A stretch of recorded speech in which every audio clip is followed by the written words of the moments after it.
as a child. It was, I assume, 1953 or maybe the winter of 1952 that I walked in the street with my father, and all of a sudden, it was in Riga, we were stopped by two Russian Soviet officers that demanded from my father to give his documents to check who he is, to identify. My father was very tensed. He asked, "What's the reason for that?" And the officer told, "You look very suspicious to me," which meant he looks Jewish, and it was the time of the plot of the doctors. And especially as a child, I was very afraid. I was afraid that my father may be arrested. And when it passed away, I forgot. But later, I remember something else.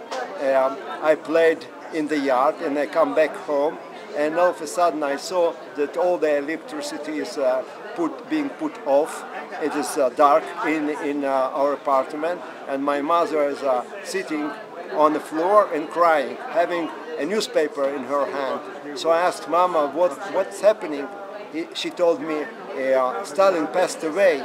How can we able to continue without him? He is our father, She would know that her brother, a very prominent communist in Latvia, was killed by Stalin in 1937. And still Jews loved this leader. They were blind. And I think that it's a normal problem of the majority of people. People are always blind. People never know and not interested to know. They forget. But it is a challenge of the leaders not to forget and make a conclusion. Never count what people would say, what the majority would say. You have eyes, you have wheat, and it's obvious that only solution of all the Jewish problems is being in Israel, in our independent country.